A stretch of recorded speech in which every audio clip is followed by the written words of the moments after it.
In the year 1324, a Franciscan friar in a stone monastery outside London picked up his quill and wrote a sentence that would unravel centuries of philosophical complexity. William of Ockham declared that entities should not be multiplied beyond necessity, and in doing so, handed the world a blade sharp enough to cut through medieval metaphysics. This is the story of Occam's razor, the principle that the simplest explanation is usually the right one. Over the next hour, we will trace its origins in the fierce theological battles of 14th-century England, examine how a monk's simple heuristic became the foundation of modern science, and explore why this seemingly obvious idea was once dangerous enough to put its author on trial for heresy. We will meet William of Ockham himself, a man who chose exile over compromise, and follow his razor through 7 centuries of intellectual revolution, from Copernicus calculating orbits to Einstein reimagining gravity to the algorithms that decide what you see on your screen. The principle sounds almost trivial when you first encounter it. When faced with competing explanations, prefer the simpler one. Do not multiply entities beyond necessity. It seems like common sense, the kind of thing your grandmother might have told you in different words. Yet this idea has been controversial from the moment Occam articulated it. It challenged the foundations of medieval theology. It threatened the job security of philosophers who had built careers on elaborate metaphysical systems. It implied that centuries of careful distinctions and nested hierarchies might be unnecessary. In 1324, when Pope John XXII summoned Occam to the papal court in Avignon, 51 propositions from his writings were under investigation for heresy. 4 years later, Occam would flee in the night, seeking protection from the Holy Roman Emperor, knowing he would never see England again. What makes a simple sentence dangerous? To understand that, you need to understand the world Occam was trying to simplify. 14th-century scholastic philosophy was not primitive. It was extraordinarily sophisticated. A cathedral of logic built over centuries by some of the most brilliant minds Europe had produced. These thinkers had inherited Aristotle's categories and expanded them, creating elaborate systems to explain everything from the movement of planets to the nature of angelic intelligence. They debated questions we might dismiss as absurd. How many angels can dance on the head of a pin? But the question was never really about angels or pins. It was about whether beings without physical extension could occupy space, whether location required materiality, whether presence was a property or a relation. Every question branched into further questions, every answer required careful distinctions, and the whole magnificent structure held together through sheer intellectual force. Into this world came a friar from a small village in Surrey, a man whose surviving portraits show a thin face with sharp features and eyes that seem to be calculating something. William of Ockham entered the Franciscan order as a teenager and studied at Oxford, where he proved exceptionally gifted at the art of logical analysis. The Franciscans had been founded barely a century earlier by Francis of Assisi, and the order retained its founder's suspicion of wealth, complexity, and unnecessary ornament. Franciscan spirituality emphasized poverty, simplicity, direct experience of the divine. Occam absorbed these values, but he wielded them not as mystical intuitions, but as analytical tools. If simplicity was a virtue in one's relationship with God, why not in one's philosophy of existence? His most famous work, the Summa Logicae, completed around 1323, demonstrates a mind obsessed with clarity and economy. He takes apart arguments that had stood for generations, examining their logical structure, asking repeatedly, what assumptions are we making here? Which of these are necessary? Can we explain the same phenomena with fewer entities, fewer categories, fewer nested levels of being? The result was nominalism, the view that universal concepts do not exist independently, but are merely names we apply to groups of particular things. There is no universal category of horseness existing somewhere beyond individual horses. There are only individual horses, and the word we use to group them together. This sounds innocent enough. It would eventually undermine much of medieval metaphysics. Consider what this meant for central Christian doctrines. The Eucharist depended on transubstantiation, The idea that the bread and wine literally became the body and blood of Christ, while retaining the accidents of bread and wine. This required a distinction between substance and accidents, between what something is and how it appears.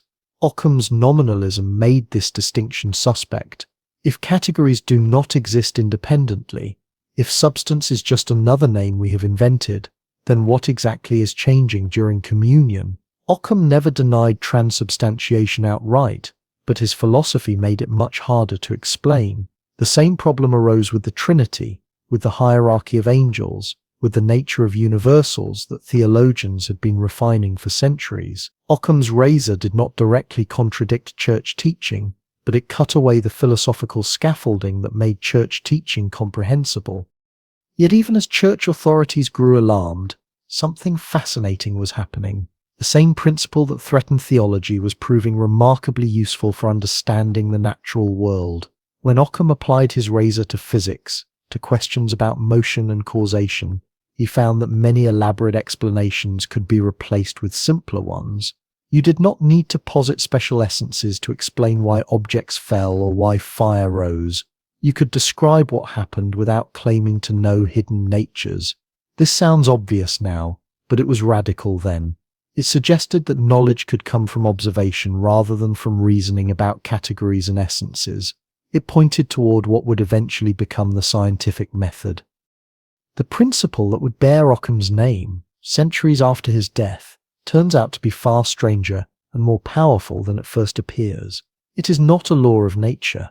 It is not even strictly speaking a rule of logic. Nature is under no obligation to be simple, and complexity exists everywhere we look. Yet something about preferring simpler explanations works. Scientists reach for parsimony instinctively when choosing between theories. Programmers encode it into algorithms that learn from data. Doctors use it when diagnosing patients. Einstein, developing relativity, insisted that the equations should be as simple as possible, but no simpler. The razor has cut through 7 centuries of intellectual history, and we still have not figured out exactly why it cuts so well.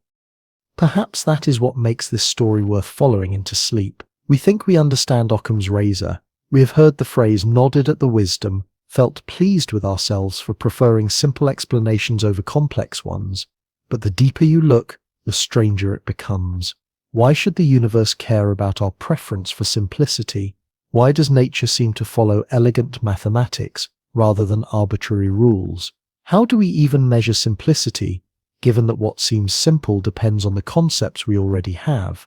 And if the principle cannot be proven, if it rests on nothing more than the observation that it usually works, what does that say about the foundations of all our knowledge? William of Ockham died in Munich on the 9th of April, 1347, possibly a victim of the Black Death that was sweeping through Europe. He died excommunicated, in exile, separated from his homeland by choices that could not be undone. But the razor he sharpened had already escaped his control. It was being picked up by other hands, applied to other problems, cutting in directions he never imagined.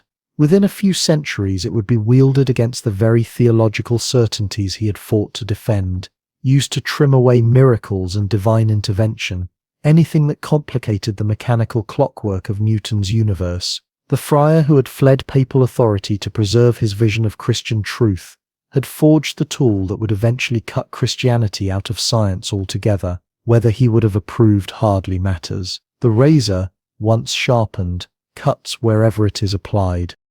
To understand how this happened, to follow the blade from a monastery in Surrey to laboratories in Copenhagen and Geneva, from theological disputes about angels to algorithms selecting the most probable explanation from mountains of data, we need to begin where Occam began. We need to enter the world he inherited, a world so different from ours that even understanding the question he was answering requires an act of historical imagination. It was a world where complexity was a virtue, where the goal of philosophy was to make ever finer distinctions, and where the idea that simpler might be better was not obvious at all. It was a world, in short, that existed before the razor.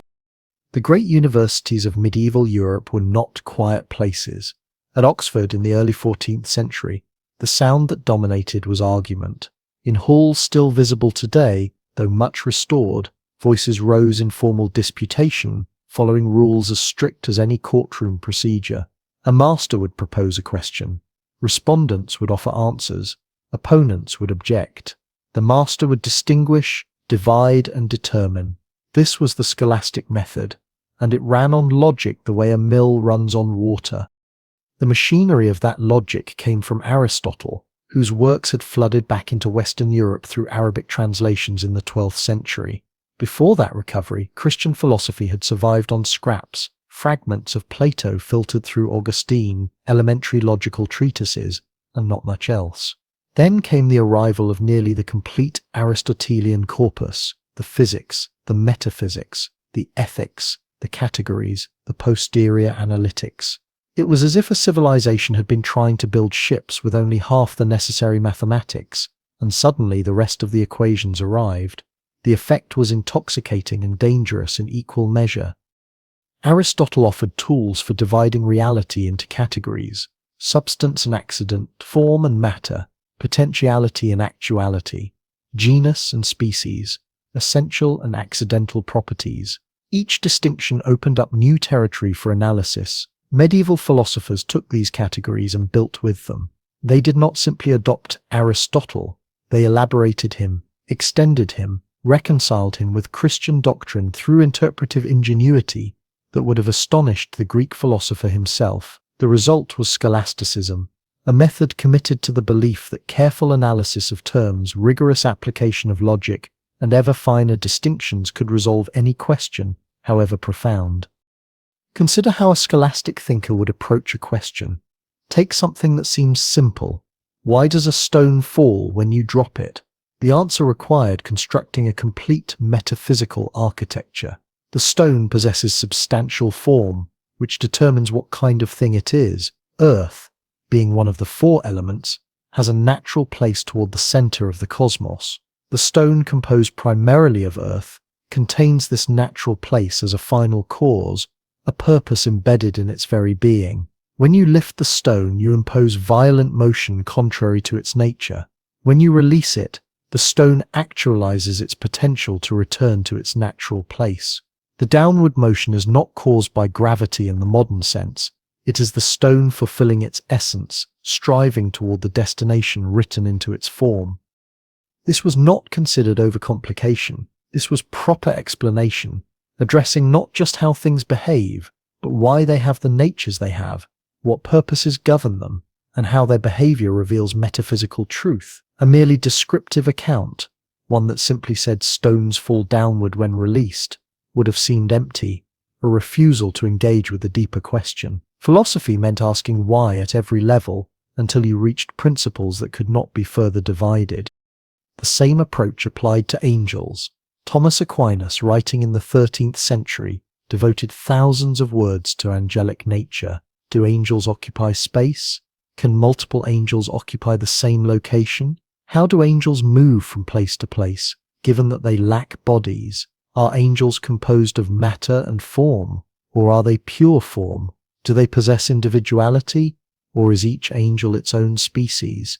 These were not idle questions, and the answers were not arbitrary. Each conclusion followed from prior commitments about substance, form, and being. The point was consistency, building a system where every element fit together, where you could start from basic metaphysical principles and derive the nature of everything from earthworms to seraphim. Underneath all this construction lay a problem that had troubled philosophers since Plato. It was called the problem of universals, and it concerned the relationship between the general and the particular. When you see three white horses, you recognize them all as horses and all as white. But what is horseness? What is whiteness? The individual animals exist, solid and particular, but what about the category itself? Does the universal horse exist somewhere in some realm and particular horses participate in it or copy it? That was Platonic realism, and although crude Platonism had few defenders by the 14th century, sophisticated versions persisted. Aquinas argued that universals exist in three ways: before things in the mind of God, in things as their substantial forms, and after things in our minds when we abstract them from experience. The realist position in its various forms, held that universals have some kind of existence independent of our thinking about them. Hoarseness is real. Justice is real. Redness is real. This was not foolish mysticism. It grounded our ability to have knowledge at all. If universals were merely names, convenient labels we apply to groups of similar things, then what justified grouping things together in the first place? How do you know which things count as horses if hoarseness itself has no reality? How does science generalize from particular observations to universal laws if the universals are just linguistic conventions? The nominalist response, which would become William of Ockham's signature position, denied that universals exist outside the mind. Only individual things exist. There are particular horses, each one real and concrete. The word horse is a mental sign, a concept we form by noticing similarities. But the universal itself, hoarseness considered as a thing, is not out there in the world. It exists only in minds and languages. This seems straightforward to modern ears, but in the 14th century it threatened the entire scaffolding of scholastic thought. If universals were merely names, what happened to the essences and natures that structured the Aristotelian cosmos? What happened to the substantial forms that explained why things behaved as they did? The stakes became clearer in theology. Christian doctrine relied on metaphysical machinery, transubstantiation, the claim that bread and wine literally become the body and blood of Christ during the Eucharist, while retaining the appearance of bread and wine, required the distinction between substance and accidents. The substance changed, the accidents remained. Remove that distinction. Question whether substances exist as real universals rather than just collections of particulars, and you have undermined a central sacrament. The Trinity, three persons sharing one divine nature, required careful use of universal concepts. Nominalism, pushed hard enough, seemed to make these doctrines either false or incomprehensible. Yet complexity in theology was not a bug but a feature. The goal of theological disputation was to show that apparent contradictions in doctrine could be resolved through sufficiently careful analysis. How can God be perfectly good and all-powerful while evil exists? The answer required distinguishing between God willing evil and God permitting evil, between primary and secondary causation, between moral evil and natural evil, between evil as privation and evil as positive force. Each distinction opened up new space for reconciliation. A simple answer to the problem of evil would have seemed naive, a failure to appreciate the difficulty of the question. This was the intellectual world that surrounded William of Ockham when he arrived at Oxford as a young Franciscan student, probably around the year 1310. Scholasticism was at its peak, the great summa of the previous century, vast systematic works attempting to reconcile all of philosophy with all of theology, stood as monuments to what could be achieved through relentless analysis. The University of Paris had over 100 endowed chairs. Oxford was growing. Books were being copied. Disputed questions were being compiled. Commentaries were generating further commentaries. If you could master the method, if you could learn to distinguish, divide, and determine with sufficient skill, you could join a conversation that spanned Christendom and addressed questions that had occupied the greatest minds since Athens. Occam mastered the method. His early logical writings show complete command of scholastic technique, but somewhere in that process of learning to make ever finer distinctions, of seeing how complexities multiplied when you applied Aristotelian categories with sufficient rigor, he began to suspect that something had gone wrong, not in the details, but in the very assumption that complexity equaled insight. He began to wonder whether the elaborate structures were discoveries or inventions, whether philosophers were uncovering the furniture of reality or building castles in the air. And once that doubt took root, once he started applying logical pressure to the foundations rather than just adding more stories to the edifice, the consequences would spread far beyond anything he intended. Into this world of careful distinctions and elaborate architectures came a young friar who would ask the most dangerous question a philosopher can ask. What if we are making this too complicated? The village of Occam sits in Surrey, some 20 miles southwest of London, surrounded by fields and woodlands that in the late 13th century must have seemed infinitely distant from the centers of learning and power. It was here, around 1287, that a boy was born who would grow up to challenge the intellectual edifice of Christendom. We know almost nothing about William's childhood, which tells us something important. He came from nowhere that mattered. No noble lineage, no wealthy patrons, no family connections to smooth his path. Whatever thoughts moved through the mind of this rural English boy, they propelled him toward the only institution that offered brilliant sons of peasants a chance at education, the church.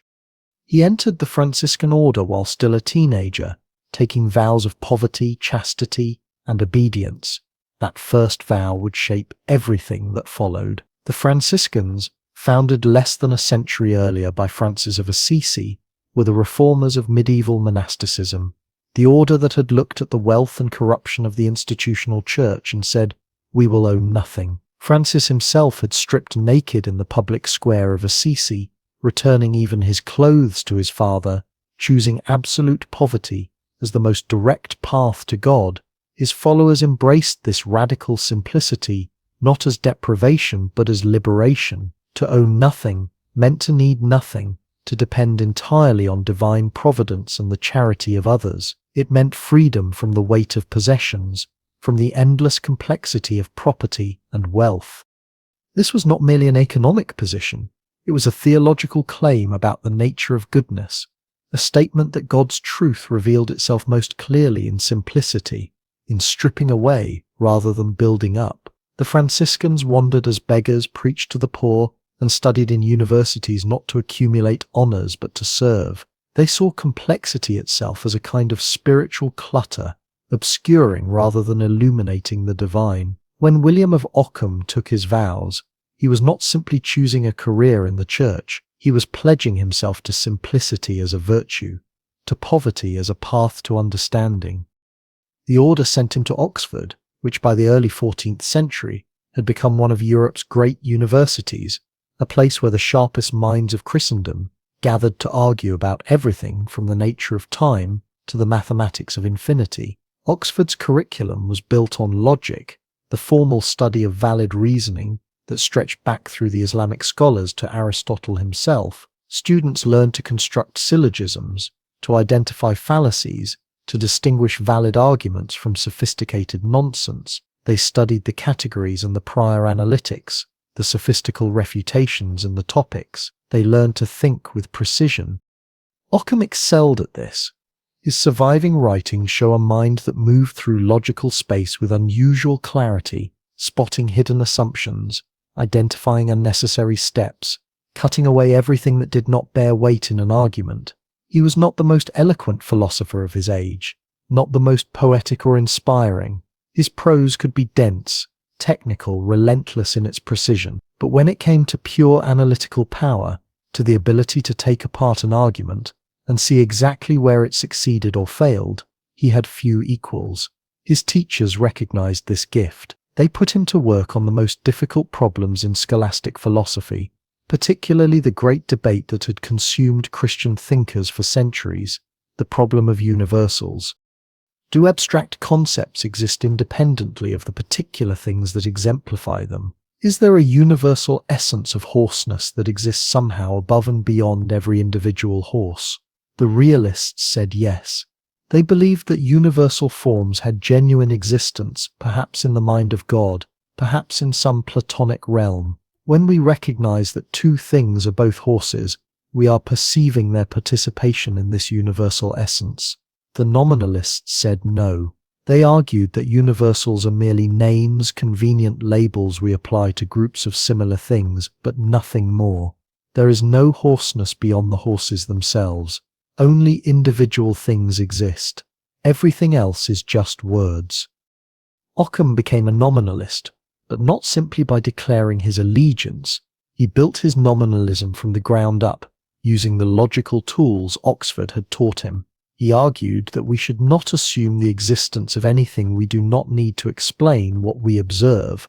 If we can account for our knowledge of horses by observing individual horses and noticing their similarities, why should we also assume the existence of a separate universal essence of horseness? We have multiplied entities beyond necessity. We have added something to our metaphysics that does no explanatory work. This approach appeared again and again in his writings. When other philosophers proposed elaborate hierarchies of being, nested categories of existence, Occam would ask, do we need all of this? When theologians explained divine action through intermediary intelligences and celestial hierarchies, Occam would inquire, could God not act directly? When scholastics distinguished between different types of identity, different modes of existence, different grades of reality, Occam would press them, are these distinctions doing any work, or are they just making the theory more complicated? His early theological writings began to circulate among scholars, carrying with them a distinctive scent of danger. Occam was not merely disagreeing with this or that philosophical position. He was questioning the entire apparatus of medieval metaphysics, suggesting that much of what passed for deep wisdom was in fact conceptual excess, ideas heaped upon ideas without justification. He was applying to Christian doctrine the same principle the Franciscans applied to their material lives. Own only what you need, assume only what you must, strip away everything that is not essential. His fellow Franciscans recognized something of their own spirit in this approach. Here was a philosopher who practiced intellectual poverty, who refused to accumulate unnecessary concepts the way others refused to accumulate unnecessary possessions. The connection was not accidental. Occam saw his nominalism as continuous with his vows, his philosophical method as an expression of his order's deepest commitments. Just as Francis had taught that spiritual truth reveals itself in simplicity, Occam taught that philosophical truth reveals itself in parsimony. Both forms of simplicity required discipline, the constant vigilance against the human tendency to add more, to complicate, to obscure what should be clear. But there was a problem. The elaborate metaphysical systems Occam was dismantling were not mere academic exercises. They supported crucial church doctrines. They explained how bread and wine could become the body and blood of Christ while retaining the appearance of bread and wine. They justified the church's authority to interpret Scripture. They described how grace operated, how sacraments worked, how the faithful would be saved.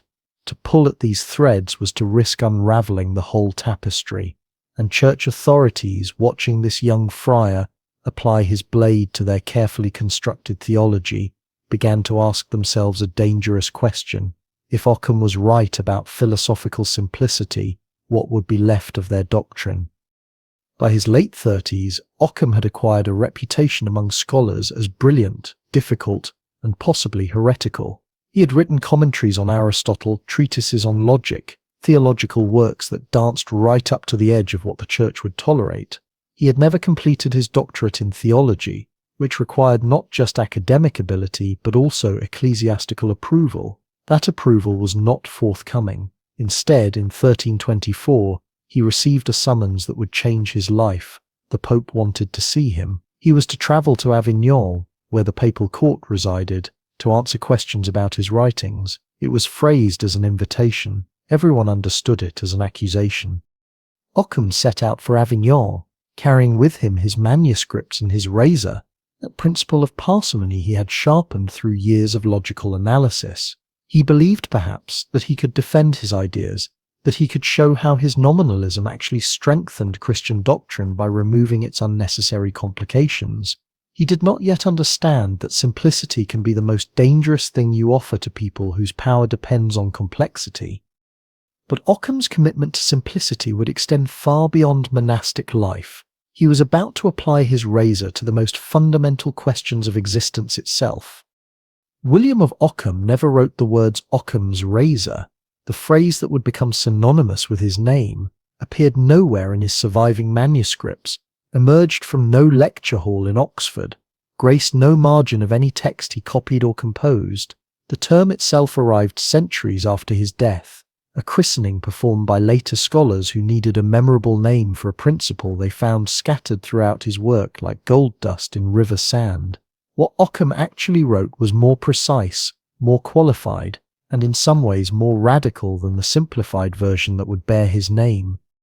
In his Summa Logicae, written around 1323, Occam deployed a phrase that would echo through the centuries. Pluralitas non est penenda sine necessitate. Plurality should not be posited without necessity. The words arrive with the dry precision of formal logic, a rule for philosophers arguing in Latin about the furniture of reality, but the implications cut deep. Another formulation appears in his theological writings, frostra fit per plura quod potest feri per possiora. It is futile to do with more things that which can be done with fewer. Again, the language carries the weight of logical demonstration rather than rhetorical flourish. Occam was not issuing a manifesto. He was stating what seemed to him a simple rule of intellectual housekeeping. The modern version softens the Latin into something more accessible. Entities should not be multiplied beyond necessity. The phrasing invites questions. What counts as an entity? What makes something necessary? Who decides? These questions matter enormously, because the principle lives in the space between its apparent simplicity and its actual application. An entity in medieval terms meant anything claimed to exist, whether a physical object, an abstract universal, or an invisible force. To multiply entities meant to add them to your explanation of how the world works.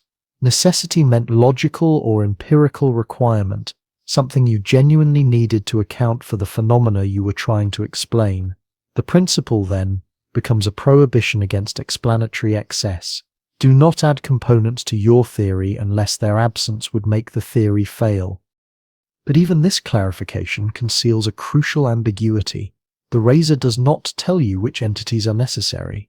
It does not provide a mechanical procedure for simplification. What Occam handed down was not an algorithm but a heuristic, a rule of thumb for making judgments when multiple explanations present themselves.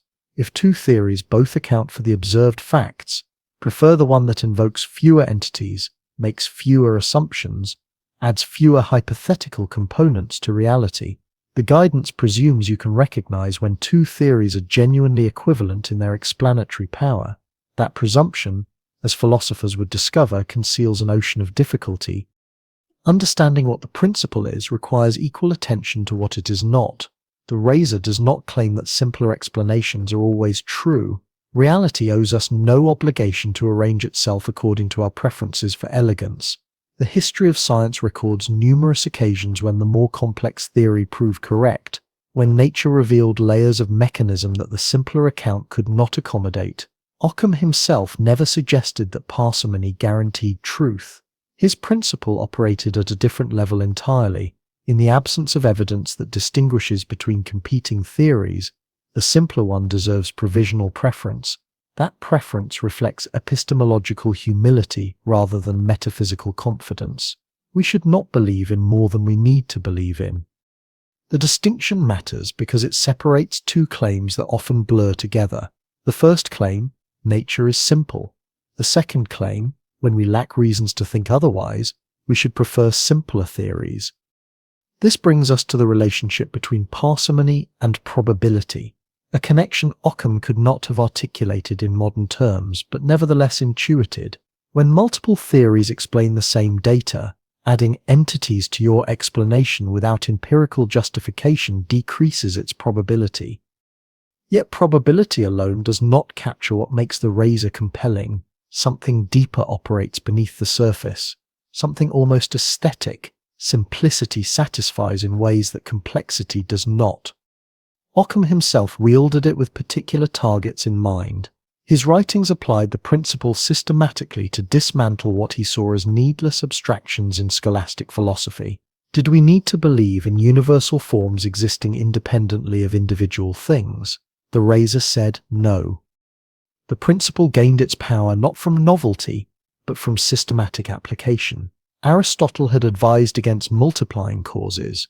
Medieval Islamic philosophers like Maimonides had counseled explanatory restraint. What distinguished Occam was his willingness to follow the principle wherever it led, even when it led toward conclusions that disturbed theological orthodoxy. The razor became dangerous not through its content but through its implications. The trouble began not with what William of Ockham said, but with what his philosophy erased. By the early 1320s, his writings had reached the wrong eyes. His nominalism, The doctrine that universal concepts exist only as names rather than as independent realities had consequences that rippled far beyond academic debate. If universals were merely mental constructs, if general categories like humanity or redness had no existence outside individual human minds, then centuries of theological architecture built upon those universals began to crack. The question sounds abstract until you examine what hung in the balance. Medieval theology depended on a metaphysics of real universals. The Church taught that bread and wine during the Eucharist underwent transubstantiation. Their substance changed into the body and blood of Christ, while their accidents, their outward appearances, remained unchanged. This doctrine made perfect sense within a realist framework where substance and accident were genuine metaphysical categories existing independently of human thought. But if Occam was right, if these categories were merely useful fictions, convenient labels we applied to organize experience, then the most sacred mystery of Christian worship rested on a philosophical error. Occam never directly attacked transubstantiation. He was too careful for that, too aware that some territories belonged to faith rather than reason, but he did not need to make the argument explicit. His nominalism implied it, and his readers could follow the thread themselves. If you denied the independent reality of universals, you made it extraordinarily difficult to explain how substance could change while accidents persisted.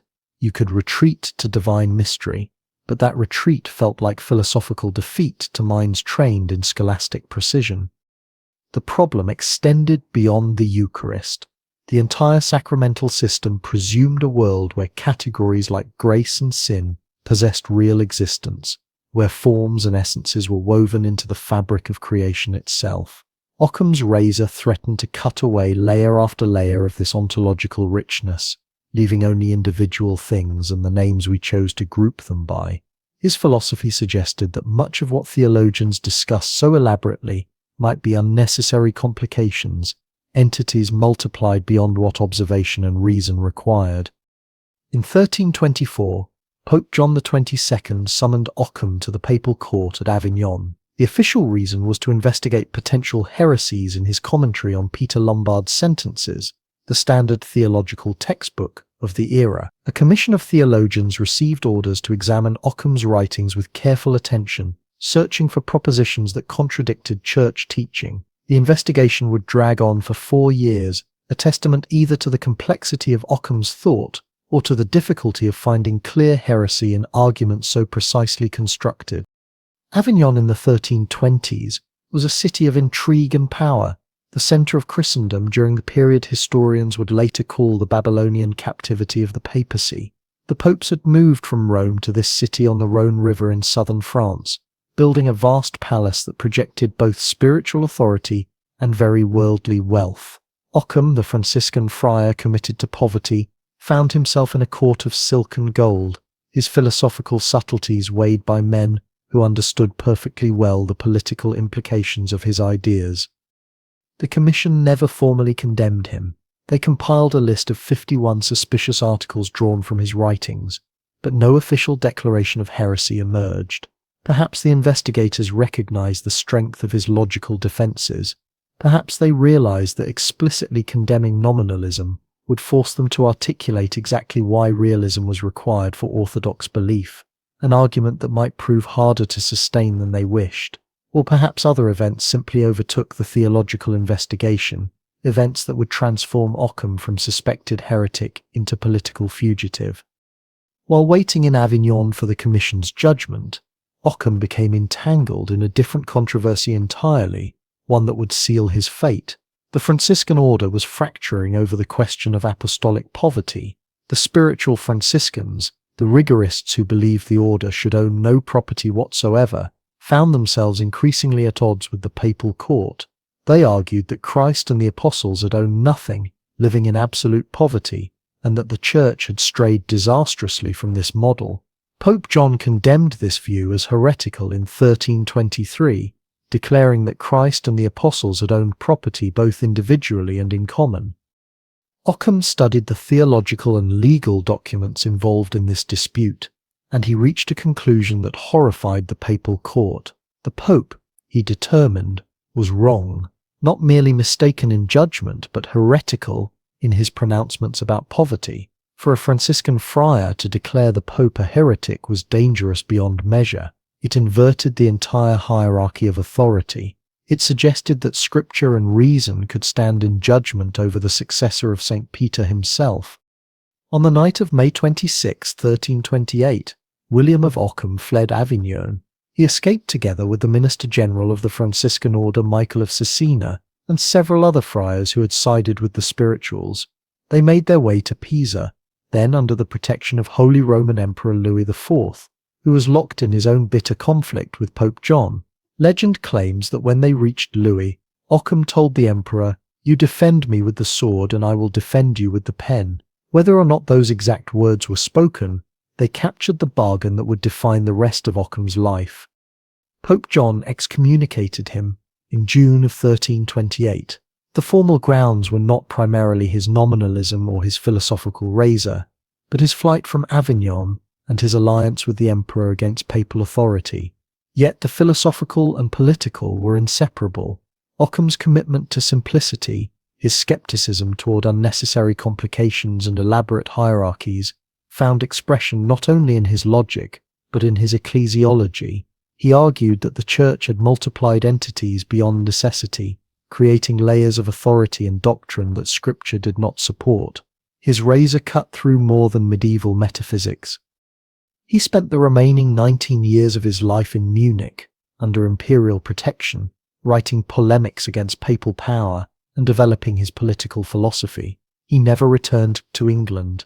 He never reconciled with the Church. The friar, who had sharpened the blade of parsimony, found himself cut off from the institution that had trained him, condemned by the authority he had once served. The irony was not lost on careful observers.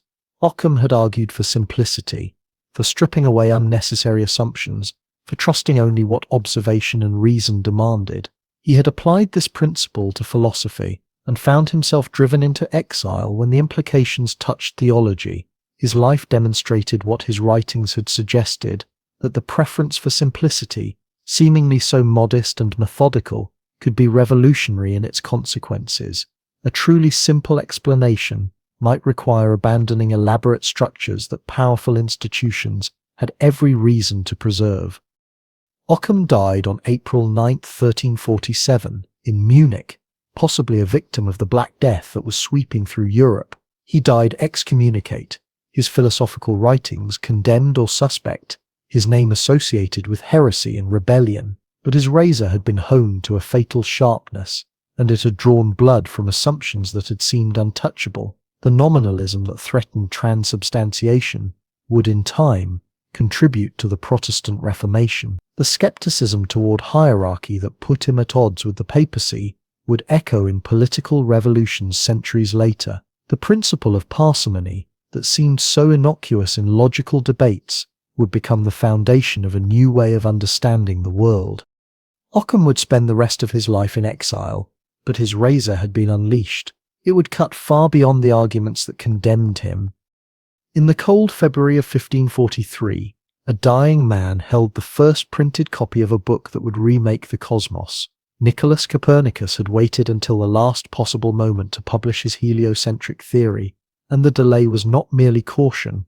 For 3 decades, he had wrestled with a problem that had nothing to do with telescopes or observation. Both his system and the ancient Earth-centered model of Ptolemy could predict planetary positions with similar accuracy. The difference between them was not empirical, it was philosophical. One required dozens of invisible circles wheeling within circles, epicycles nested in difference, mathematical machinery piled upon mathematical machinery to account for the wandering of Mars or the retrograde motion of Jupiter. The other required only 7 simple circles and a willingness to believe that Earth moved.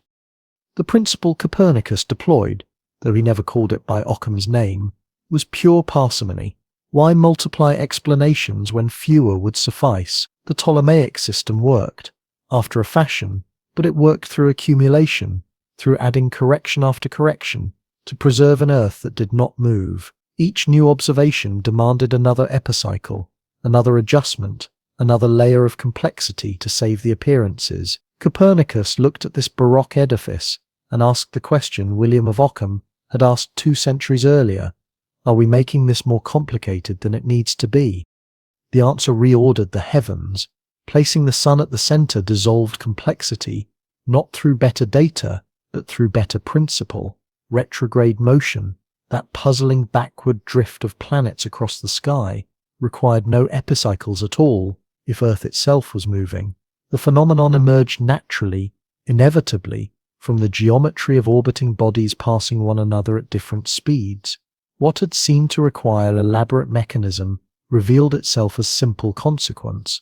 Copernicus had not discovered new facts.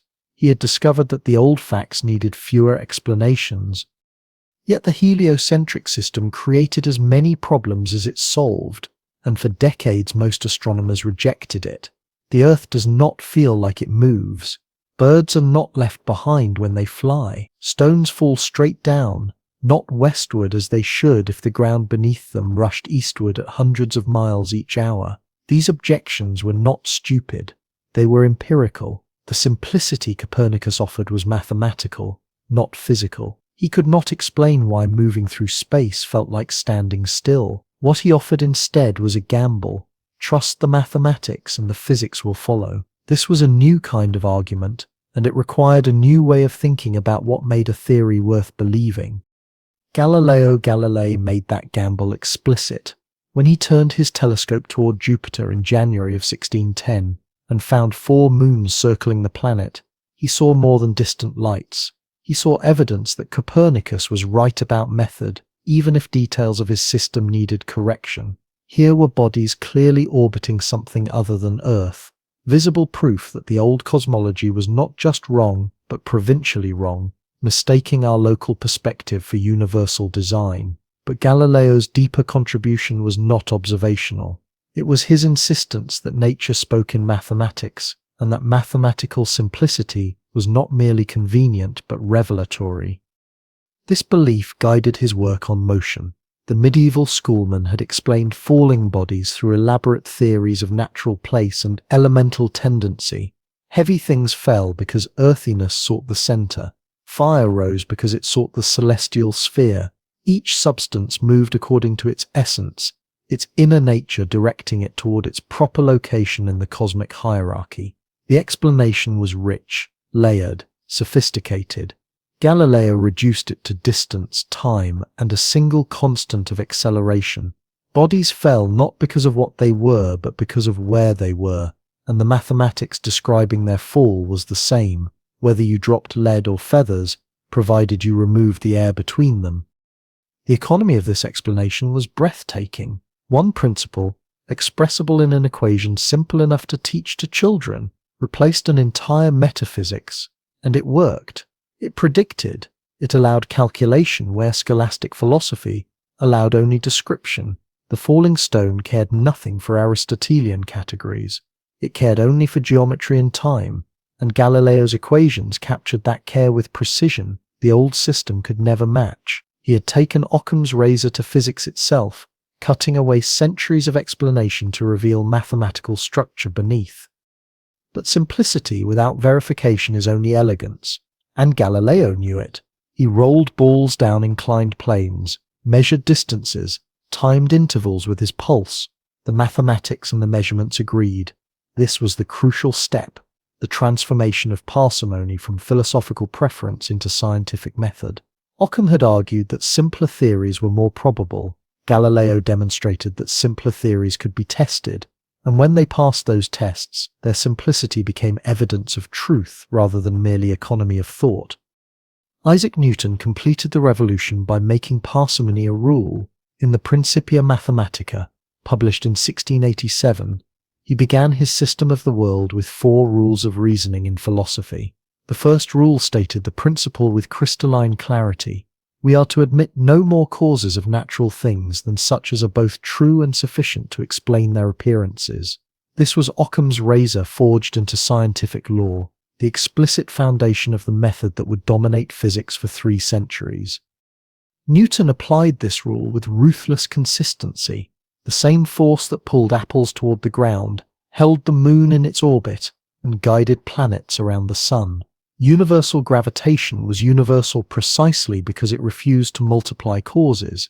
The heavens and earth obeyed the same laws, not different ones. Celestial bodies and terrestrial objects moved according to identical principles, where Aristotle had required separate physics for separate realms. Newton needed only 3 laws of motion and 1 law of attraction. The simplification was not just intellectual satisfaction, it was predictive power. With these few principles, he could calculate the orbit of a comet, the wobble of Earth's axis, the tides of the sea. The danger in this success was that it made parsimony seem like a law of nature rather than a method of investigation. Newton's contemporaries and successors began to treat simplicity not as a heuristic for choosing between theories, but as evidence that a theory captured something real. If the mathematics was elegant, the physics must be true. If fewer assumptions sufficed, those assumptions must be fundamental. This was a subtle shift, but it changed the status of Occam's principle from pragmatic tool to metaphysical claim. The universe was not just describable by simple laws, the universe was simple laws, and complexity was appearance only, derivative and secondary.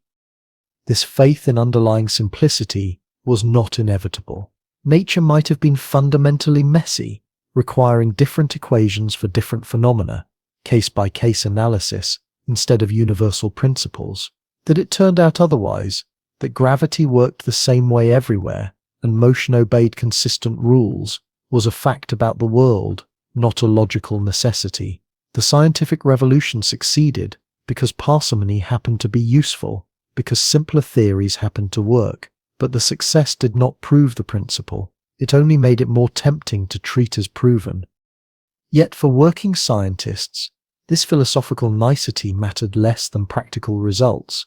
When 2 theories both fit the available data, choose the simpler one. When observations grow complicated, look for the principle that unifies them. When explanation requires endless adjustments, suspect that the underlying model is wrong. These heuristics worked. They guided research. They separated productive inquiry from scholastic elaboration, observation from speculation, science from philosophy in the old sense. The razor had become the blade that cut the modern world free from the medieval. By the 17th century, Occam's razor had become the unspoken assumption beneath the scientific method itself, but the philosophical debates it sparked were far from settled. For nearly 3 centuries after William of Ockham died in exile, his razor cut cleanly through problem after problem. Copernicus wielded it against epicycles. Galileo used it to slice away Aristotelian physics. Newton codified it as the first rule of reasoning. The principle seemed not just useful but obviously correct, a reflection of nature's own economy. And then slowly cracks began to appear, not in the utility of the razor, but in the assumption that had always lurked beneath it, that simplicity and truth were reliably aligned. The first serious trouble came from an unexpected direction. In the 19th century, chemists debated whether atoms were real physical objects or merely useful fictions for organizing empirical data. The atomic theory was simpler than competing frameworks, more elegant in its explanatory power. By every measure Occam would have recognized, it should have been preferred. But the philosopher Ernst Mach, no fool and no enemy of science, argued forcefully that we had no right to assume atoms existed just because they made our equations tidier. Perhaps nature's underlying reality was far more complex than our convenient mathematical descriptions. Perhaps simplicity was not a feature of the world, but a limitation of human cognition, and we were mistaking our own preferences for cosmic principles. Mach lost that particular battle. Atoms turned out to be real, but his challenge exposed something that could not be easily dismissed. The razor offered no guarantees. It was a heuristic, a guess, a bet that simpler explanations would more often prove correct than complex ones, and sometimes that bet would lose. History provides no shortage of examples where it did lose. The simplest explanation for planetary motion was that Earth stood still at the center. The simplest explanation for the diversity of life was separate creation of each species. The simplest explanation for light was that it propagated through a luminiferous ether, because waves require a medium and nothing seems simpler than assuming light worked like sound. In each case, the more complex theory eventually won because it better matched what we could observe and measure. Simplicity had pointed confidently in the wrong direction. Even more troubling was the question of what simplicity actually meant. The problem was not just philosophical but practical. Two scientists looking at the same competing theories might disagree entirely about which was simpler. Did simplicity mean fewer entities, fewer assumptions, fewer equations, or something else entirely? A theory might be mathematically elegant but ontologically profligate, positing vast numbers of unobservable entities. Another might require only a few types of objects but need dozens of special cases and exceptions to make its predictions work, which deserved the raiser's blessing. Nelson Goodman, a philosopher working at Harvard in the middle of the 20th century, crystallized this problem with characteristic precision. He asked, how do we measure simplicity objectively? Suppose one theory says all emeralds are green, and another says all emeralds are grue, where grue means green if observed before a certain date and blue thereafter. The second theory sounds absurd, needlessly complex in its time-dependent definition. But Goodman pointed out that this intuition depends entirely on which predicates we treat as basic. Someone whose fundamental vocabulary included grue and bleen would find our theory of color equally convoluted. Simplicity was not a property of theories themselves, but of theories relative to our prior conceptual commitments. We were back to Mark's worry. Perhaps we were just measuring our own prejudices. The 20th century made these problems impossible to ignore. Quantum mechanics and general relativity, the two great pillars of modern physics, both embodied a strange contradiction. Their mathematics possessed extraordinary elegance, a simplicity that physicists found almost seductive. Einstein's field equations could be written in a single line. The Schrödinger equation governing quantum behavior was similarly compact. But the ontologies these theories implied were bizarre beyond anything medieval metaphysics had dreamed. Particles that were also waves, entities that existed in superposition of contradictory states, space-time that curved and warped, phenomena that depended on whether anyone was observing them. The simplest mathematics led to the strangest reality. This tension gave new urgency to an old philosophical divide. Instrumentalists argued that scientific theories were tools for prediction, not descriptions of deep reality. A theory was good if it worked, if it generated accurate predictions and unified disparate observations.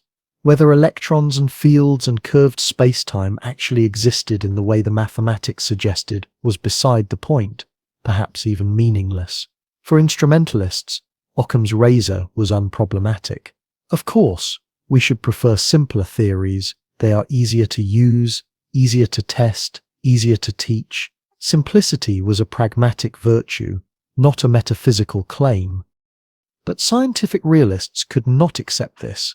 They insisted that science aimed at truth, not just predictive power. Electrons were not convenient fictions.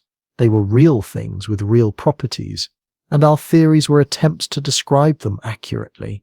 For realists, the razor posed a genuine puzzle. Why should nature care about our preference for simplicity? Why should the universe be obligated to organize itself according to principles that made human theorizing easier?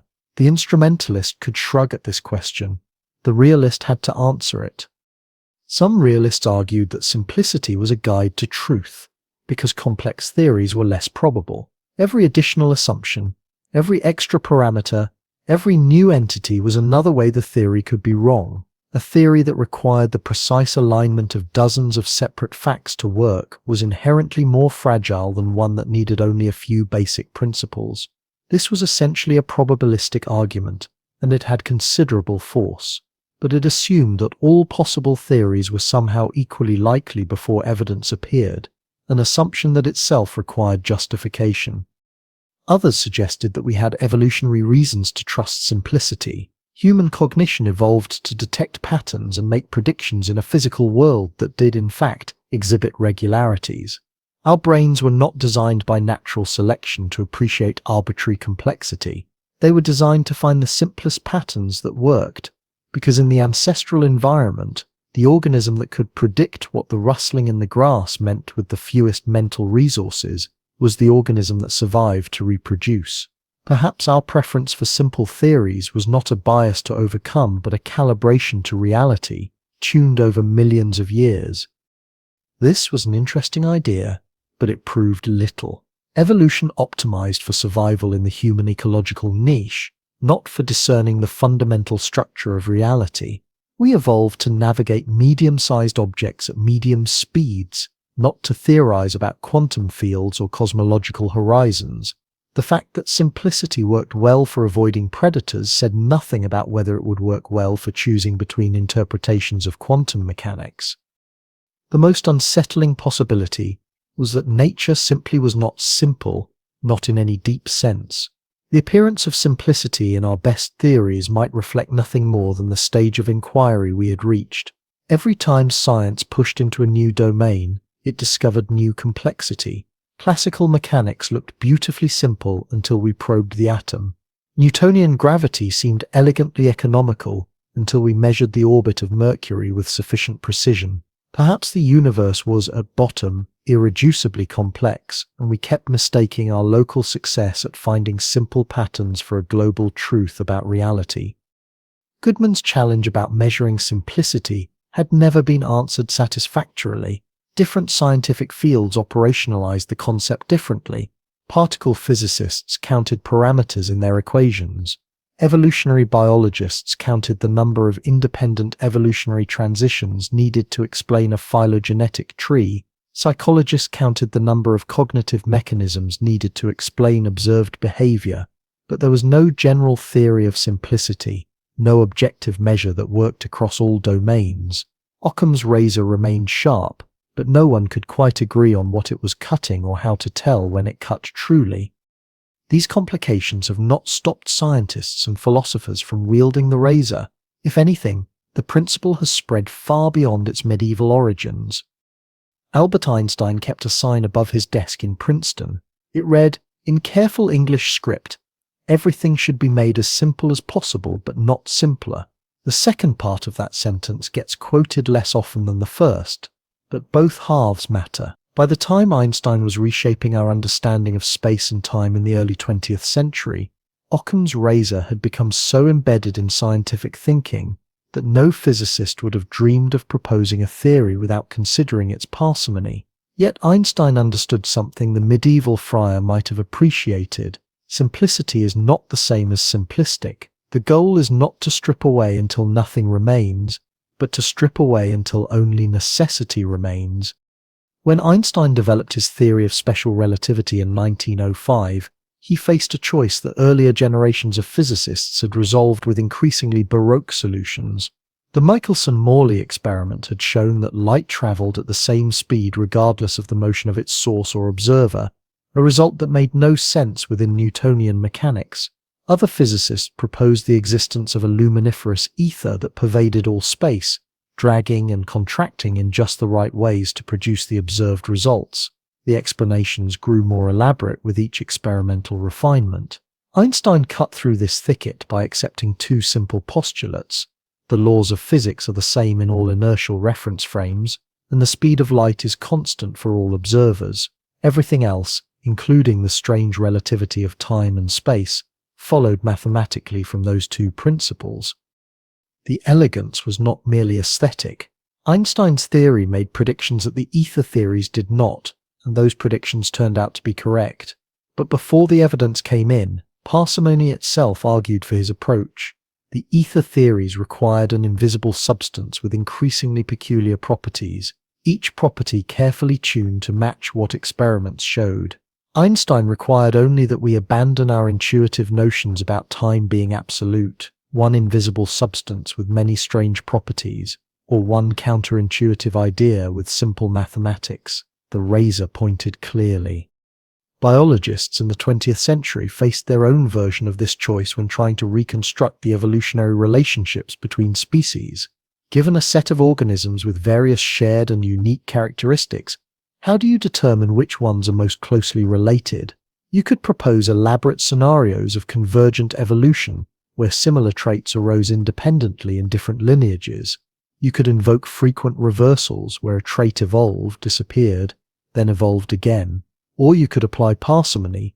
The tree of relationships that requires the fewest evolutionary changes is probably closest to the truth.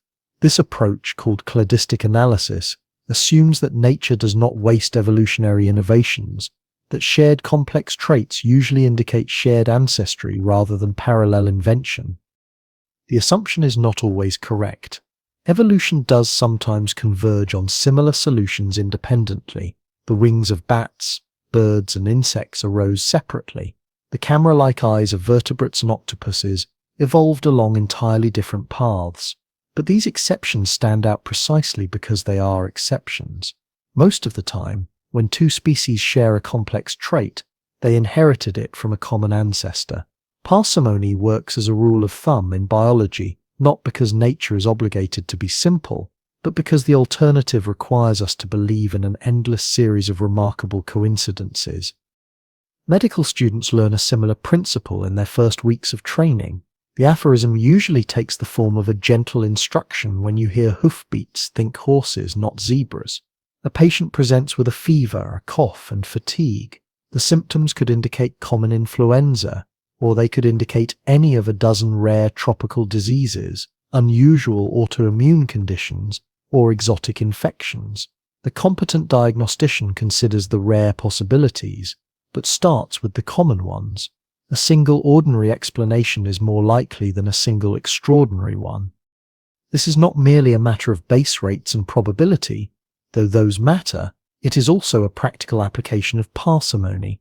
If multiple symptoms can be explained by a single diagnosis, that diagnosis is preferable to one requiring several unrelated conditions to occur simultaneously. A patient with a headache, vision problems, and difficulty concentrating might have 3 separate issues, or might have a single problem like a brain tumor causing all 3 symptoms. The unified explanation demands less from chance. It multiplies entities only when necessity compels it. Yet medicine also reveals the limits of the principle. Sometimes the zebras are real, rare diseases exist, and they preferentially appear in the offices of specialists, where the horses have already been ruled out. A doctor who applies Occam's razor too rigidly will miss diagnoses that require more complex explanations. The art lies in knowing when to stop cutting, when to consider that perhaps the patient does have 3 separate conditions, or that the symptoms match a rare syndrome rather than a common illness with unusual presentation. Statistics, that most pragmatic of mathematical disciplines, has formalized this tension between simplicity and accuracy. When building a mathematical model to predict some phenomenon, a researcher faces what statisticians call the bias-variance trade-off. A simple model with few parameters will fail to capture important patterns in the data. A complex model with many parameters will fit the training data perfectly, but perform poorly on new data, having learned the noise rather than the signal. This problem, called overfitting, is a direct violation of parsimony. The model has multiplied entities beyond necessity, adding parameters that explain random variation rather than genuine patterns. The solution, worked out over decades of statistical practice, is to penalize complexity explicitly. Methods with names like ridge regression and lasso regularization add a term to the equation that punishes models for having too many parameters. The mathematics forces the model to justify each additional complication by showing that it meaningfully improves prediction. This is Occam's razor translated into calculus, a quantitative measure of the ancient principle. A parameter survives only if it pulls its weight, only if it explains enough to overcome the burden of its own existence. Karl Popper, writing in the middle of the 20th century, connected this preference for simplicity to his broader philosophy of science. Popper argued that scientific theories must be falsifiable, capable of being proven wrong by observation. A theory that can explain any possible observation explains nothing at all. The more specific and precise a theory's predictions, the more vulnerable it is to being contradicted by reality, and therefore the more scientific it is. Simple theories, Popper noted, tend to be more falsifiable than complex ones. A simple theory makes clear, bold predictions. A complex theory has more room to maneuver, more auxiliary hypotheses to adjust when predictions fail, more ways to accommodate unexpected results without abandoning the core idea. This is not quite the same as Occam's razor, but it rhymes. Both principles push against the human tendency to preserve theories by making them more elaborate. Both recognize that explanatory power is not the same as the ability to explain anything. Both see virtue in constraints, in saying no, in accepting that a good theory should be able to fail. The simplest explanation is often the best, not because simplicity is truth, but because simplicity is courage. It leaves fewer places to hide when reality disagrees. By the end of the 20th century, Occam's razor had become so thoroughly integrated into scientific practice that researchers rarely invoked it by name. It operated as background assumption, a shared habit of thought that shaped how theories were proposed, evaluated, and compared.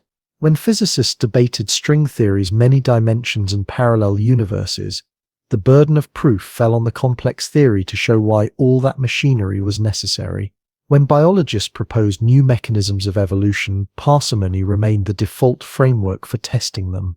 When doctors diagnosed patients, they reached for simple explanations first, escalating to complexity only when evidence demanded it. Yet none of this proved that nature itself prefers simplicity. The success of parsimony as a method does not demonstrate that the universe is fundamentally simple, only that we are better at understanding simple things. Perhaps reality is irreducibly complex, and our simple theories succeed only by ignoring details we do not yet have the capacity to see.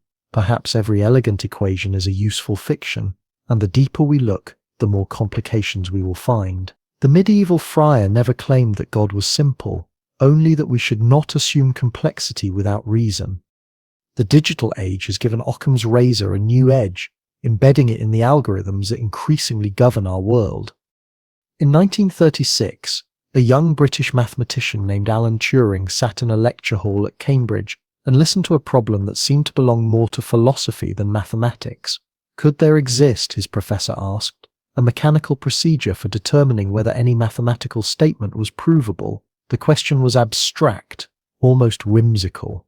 Turing's answer would change the world. He described an imaginary machine, strips of tape divided into squares, a reading head that could mark or erase symbols according to simple rules. This hypothetical device could perform any calculation that any machine could ever perform, given the right instructions. In solving a problem about the limits of mathematical proof, Turing had accidentally invented the computer, and buried in his argument was an assumption so fundamental that it would shape every algorithm humans would ever write. Simpler programs are more likely to be correct. The connection between computation and Occam's razor runs deeper than convenience.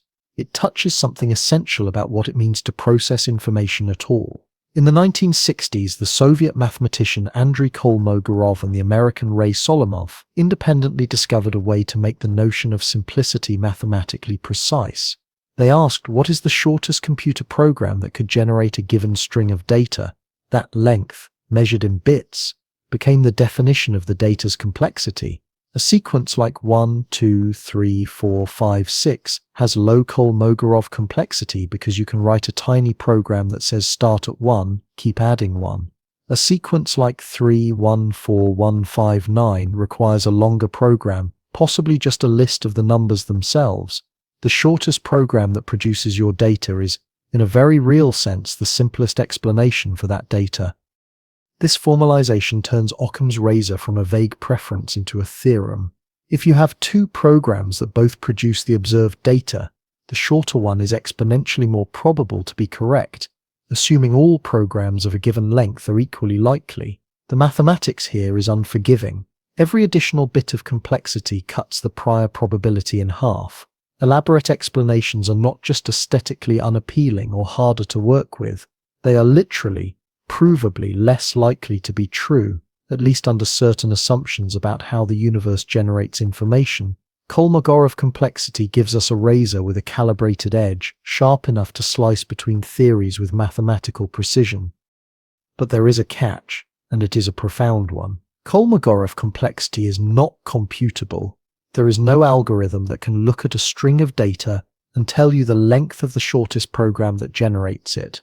The proof of this impossibility is itself a masterpiece of self-reference related to the halting problem Turing identified in that same paper from 1936. We can define the perfect measure of simplicity, but we can never actually calculate it. We are left approximating, using heuristics that get us close, searching for simple explanations without ever knowing for certain whether we have found the simplest one. This tension between theoretical perfection and practical limitation defines how modern machine learning has incorporated Occam's razor. When a neural network learns to recognize faces or translate languages, it faces a fundamental dilemma. A sufficiently large, complex network can memorize every example in its training data perfectly, capturing every quirk and every error. But such a network has learned nothing. It has simply become an elaborate lookup table. Show it a face it has never seen, and it fails. The network has committed the cardinal sin of overfitting, mistaking noise for signal, memorizing the particular when it should be learning the general. The solution is regularization, and it is Occam's razor encoded in mathematics. During training, the algorithm adds a penalty for complexity, a term in the equation that increases with the number of parameters or the magnitude of weights. The network must now balance two competing pressures, fit the data accurately, but keep the model simple. Too much regularization, and the network underfits. Too crude to capture the real patterns. Too little, and it overfits. Too elaborate to generalize. The art of machine learning lies in finding the point where the razor cuts cleanest, where the model is complex enough to be useful but simple enough to be true. This is not metaphor. The mathematics of regularization derives directly from Bayesian probability theory, where Occam's razor emerges naturally from the axioms. Harold Jeffreys, working in the 1930s and 40s, showed how a prior probability distribution that favors simpler hypotheses falls out of basic principles about how we should update beliefs in light of evidence. If two theories both explain your data, the simpler one was more likely before you saw that data, and therefore more likely after. The Bayesian approach makes the razor not a philosophical preference but a consequence of consistent reasoning under uncertainty. Thomas Bayes himself, an 18th-century Presbyterian minister with an interest in probability, never knew his theorem would formalize the very principle that got William of Ockham excommunicated. Yet the connection is direct. In Bayesian reasoning, every additional assumption in your theory divides probability mass across more possibilities. Complex theories make many specific predictions, any of which could be wrong. Simple theories make fewer predictions, stake their claims more boldly. When a simple theory survives a test that could have falsified it, it gains more confirmation than a complex theory that was compatible with many possible outcomes. The mathematics reward the theory that stuck its neck out with a constrained prediction. This is parsimony not as aesthetic preference, but as logical necessity. Watch a deep learning system as it trains and you witness this balance in real time. Early in training, the network learns broad patterns, capturing the simplest regularities in the data. As training continues, it begins to fit more subtle details, adding complexity where the data demand it. The learning curve tracks this movement from simple to complex, the validation error dropping as the model captures real structure, then rising again if the model begins to memorize accidents. The best models stop where the error curve turns, where adding more complexity would mean learning the noise. They have internalized the razor, finding the point where explanatory power and parsimony achieve equilibrium. Yet consciousness presents a puzzle that no amount of regularization seems able to solve. In 1980, the philosopher John Searle proposed his Chinese room thought experiment, and in doing so, highlighted a place where simplicity and explanation might come apart. Imagine a person who speaks no Chinese, locked in a room with an elaborate rule book. Chinese symbols come in through a slot. The person follows the rules, manipulating symbols purely based on their shapes, and passes responses back out. To observers outside, the room appears to understand Chinese perfectly, but does it? The person inside understands nothing. The rule book is just syntax, symbol manipulation without meaning. Searle argued that computers, no matter how sophisticated their algorithms, are just elaborate Chinese rooms. They process symbols without comprehension. The connection to Occam's razor cuts both ways. One could argue that Searle violates parsimony by multiplying entities. The behavior is explained by symbol manipulation, so why posit an additional understanding at all? This is the functionalist response, and it wields the razor aggressively. If the system behaves as if it understands, what explanatory work does genuine understanding perform? But one could equally well argue that the functionalist account is actually more complex, requiring us to believe that consciousness is somehow an illusion, that our most direct experience is somehow not real. Perhaps the simpler explanation is that there is something genuinely present in human understanding that is absent in mechanical symbol manipulation, even if we cannot yet formalize what that something is. The debate remains unresolved, but it reveals something important about how the razor functions in theories of mind. The simplest explanation depends on what you treat as fundamental. If you start with the assumption that only physical processes exist, then consciousness becomes an epiphenomenon to be explained away, and simpler physical theories win. If you start with consciousness as a basic feature of reality, then purely physical explanations seem inadequate, incomplete despite their mathematical elegance. The razor cannot tell you which starting point to choose. It can only guide you once you have decided what counts as an entity and what counts as multiplication.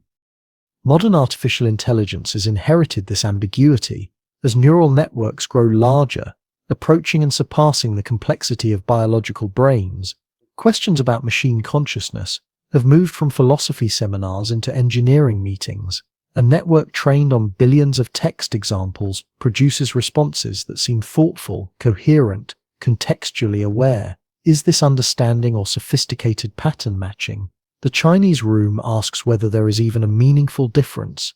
Occam's razor suggests we should not multiply explanations beyond necessity, but it cannot tell us whether consciousness is necessary to explain the behavior we observe, or an unnecessary addition to a sufficient mechanical account. What the algorithms can tell us is that simplicity has computational power. The systems that generalize best, that adapt to new situations most effectively, are those that have extracted the simplest rules compatible with their experience. Overfitted networks, too complex and too specific, shatter when circumstances change. Regularized networks, constrained to simpler hypotheses, bend instead of breaking. This robustness is not just a practical advantage. It suggests something about the structure of reality itself, or at least about the structure of the problems intelligence must solve. The world appears to be governed by relatively simple laws that manifest in complex ways. Learning those laws requires finding simplicity beneath complexity, patterns beneath variation.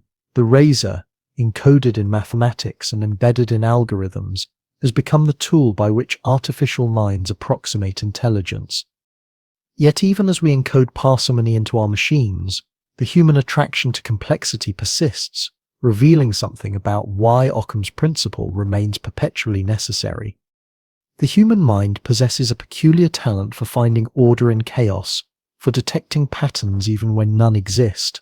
This ability served our ancestors well. The rustling in the grass might be wind, or it might be a predator. Those who assumed complexity, who imagined threat and intention behind every sound, survived more often than those who shrugged and assumed simplicity. We are descended from the paranoid, the pattern seekers, the ones who multiplied entities freely and lived to tell elaborate stories about why. This evolutionary inheritance creates a strange paradox.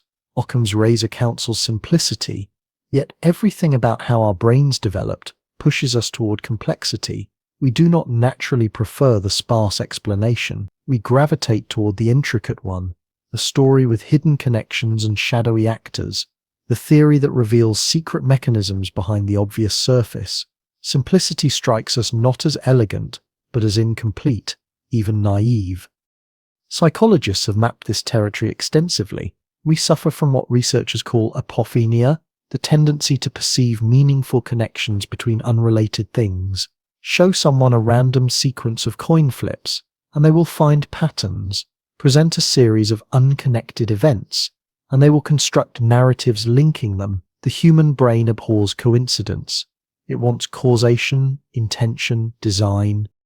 This goes deeper than simple error. Pattern recognition represents one of our species' greatest cognitive achievements. The ability to detect regularities in nature, to predict seasons and animal migrations, to recognize which plants heal and which poison, required sophisticated pattern matching. But this same capacity misfires constantly. We see faces in clouds, hear messages in static, find conspiracy where there is merely confusion. The mechanism that allows us to learn from experience also leads us to find significance in noise.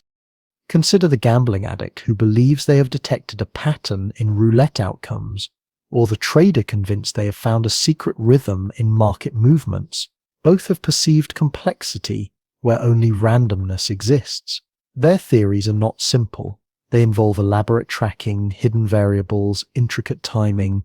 These complex explanations feel more satisfying than the sparse truth that each spin of the wheel, each tick of the market, remains largely independent of the last.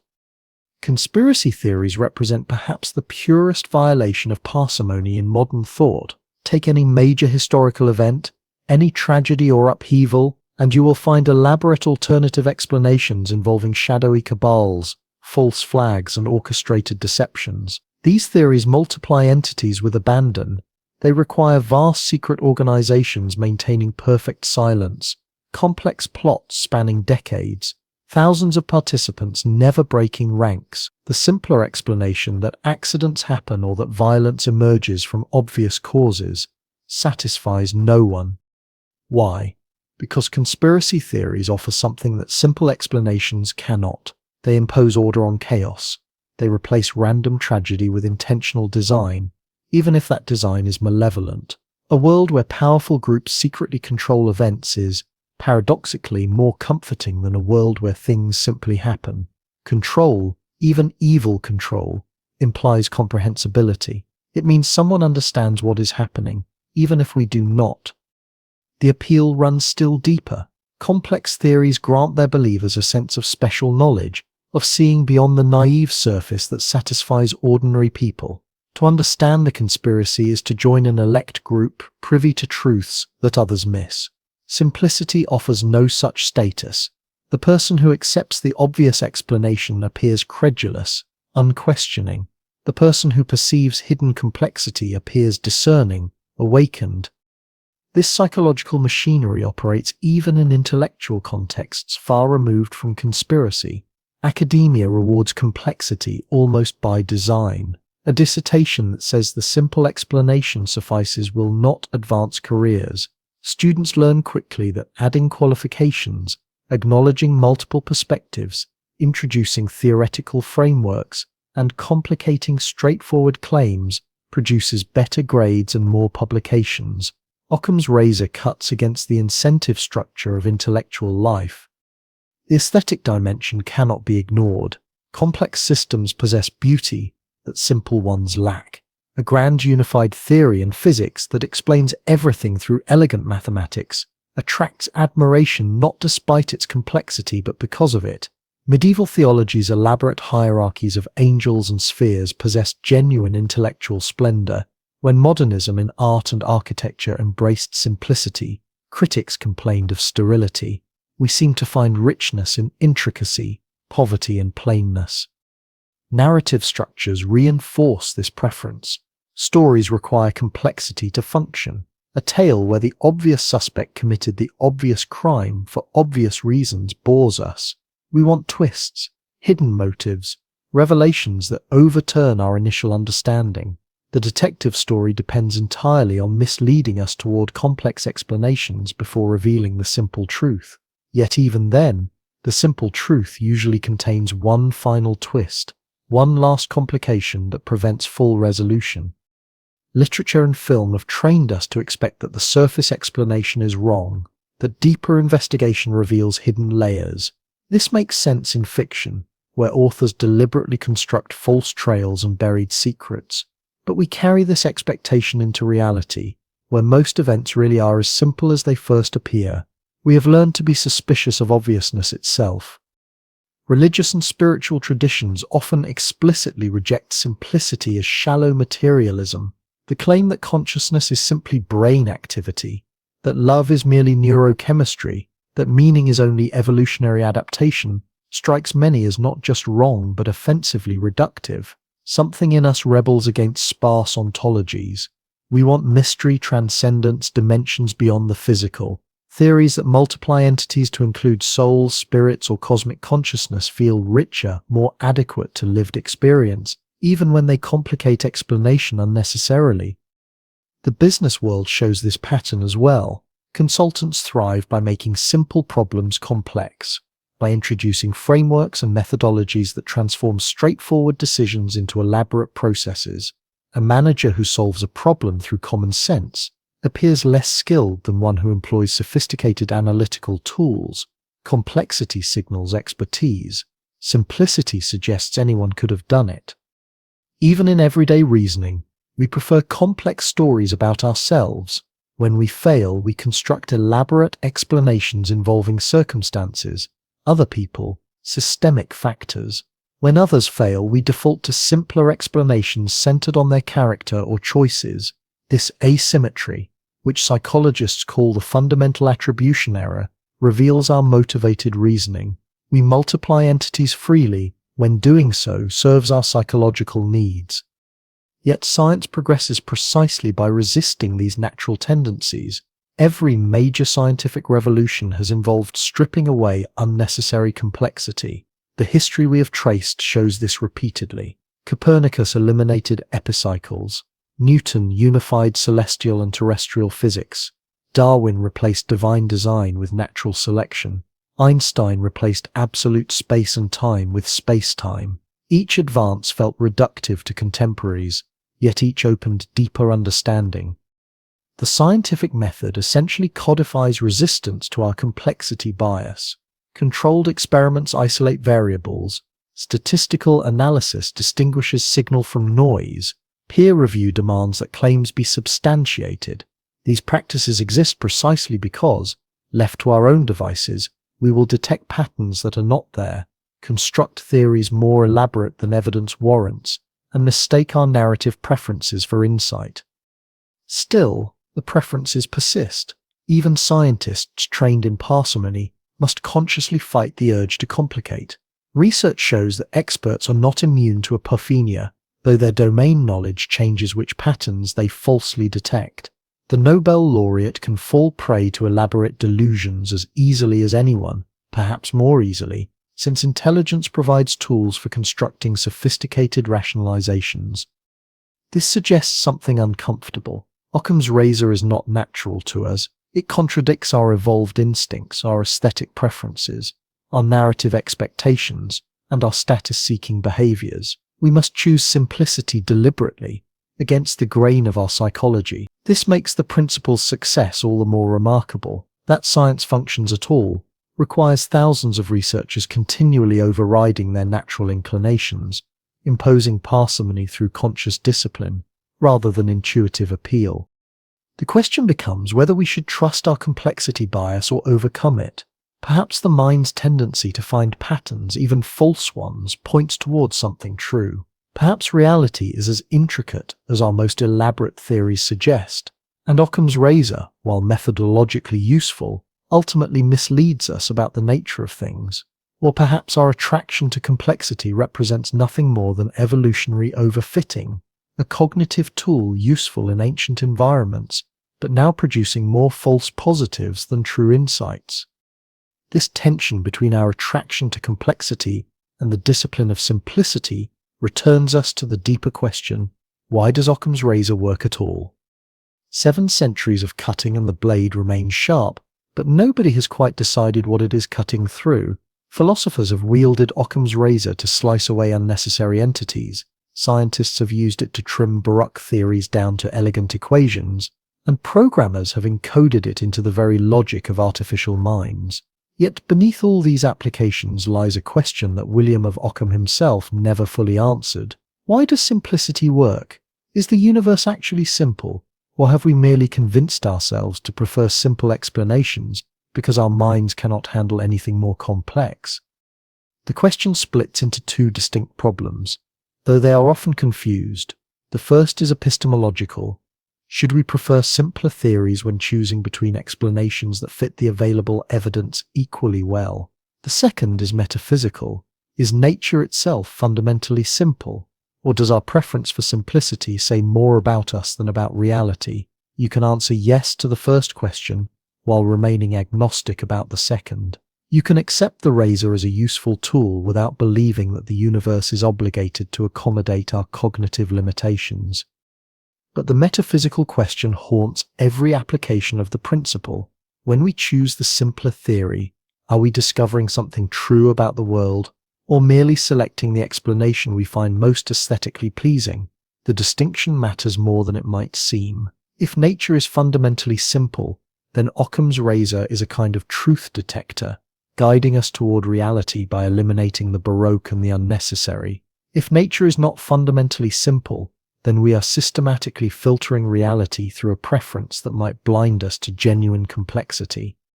Consider what it would mean for the universe to be fundamentally simple, not simple in the sense of easy to understand, but simple in its basic architecture.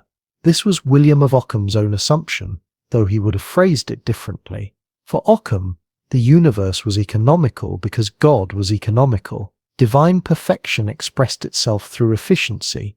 God would not create 10 entities where 5 would suffice, would not build elaborate metaphysical machinery when a simpler mechanism would produce the same effects.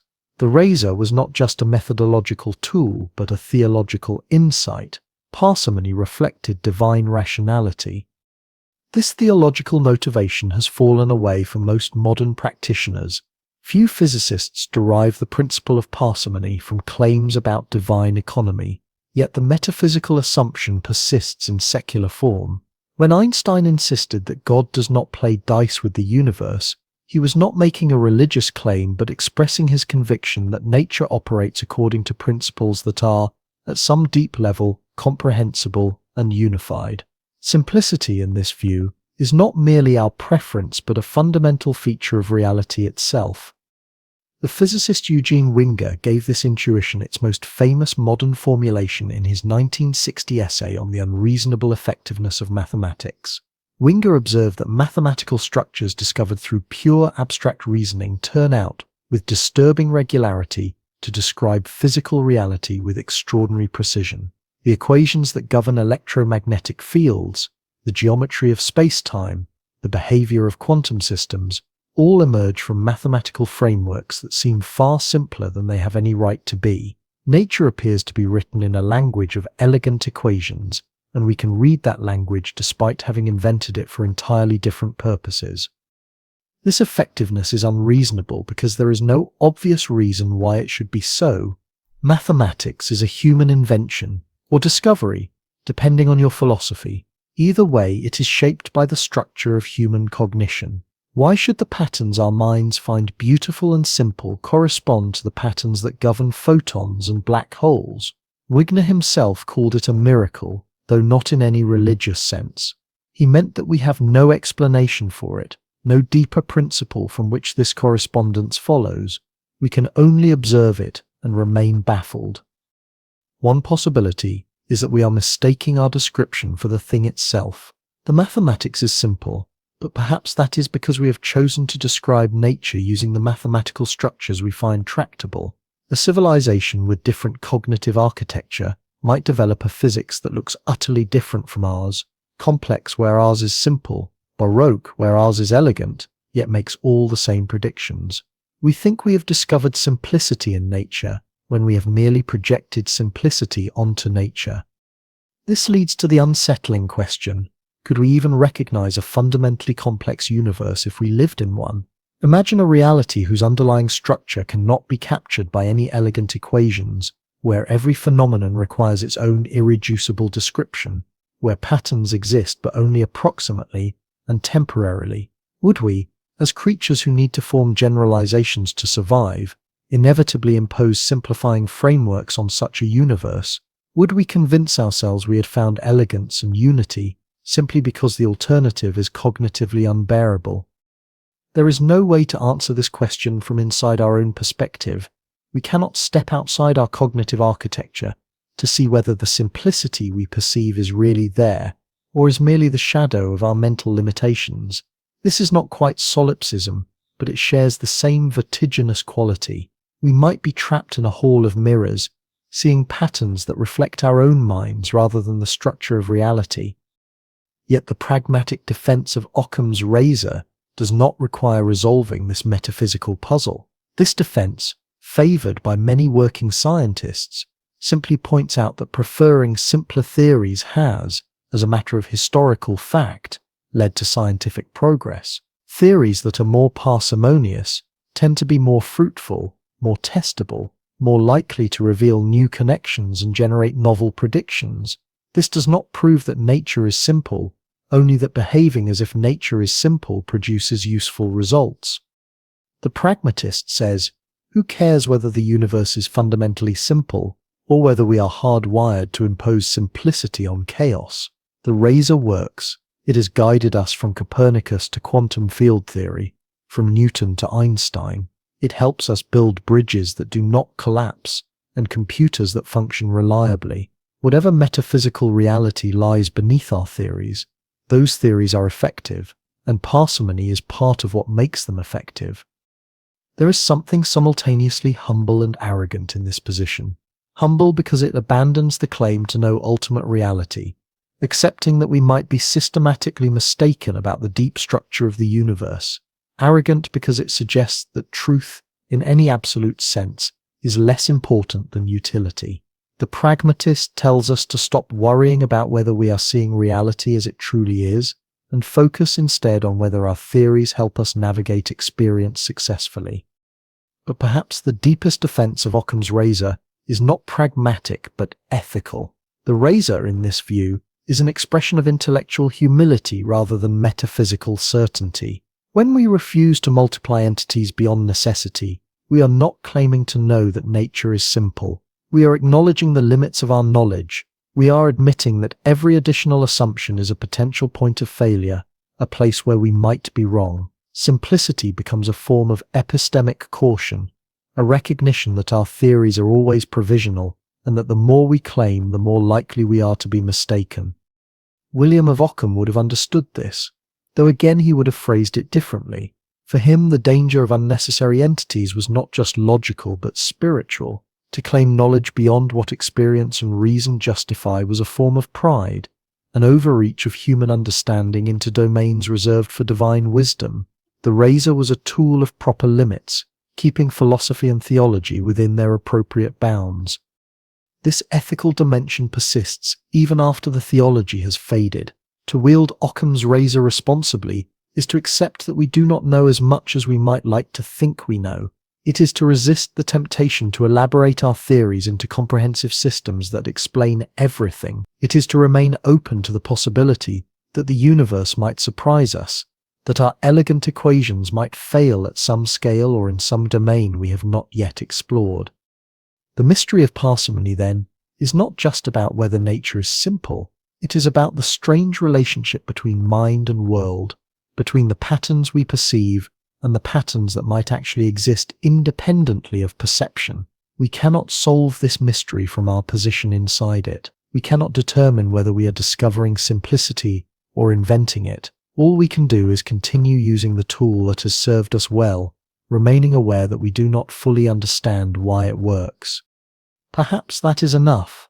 Perhaps the deepest wisdom is not to demand certainty where none can be had, but to proceed with a method that proves useful, while acknowledging that the foundations of that method remain obscure. The razor cuts, and we benefit from its cutting, even though we cannot say with confidence what lies beneath the surface it reveals.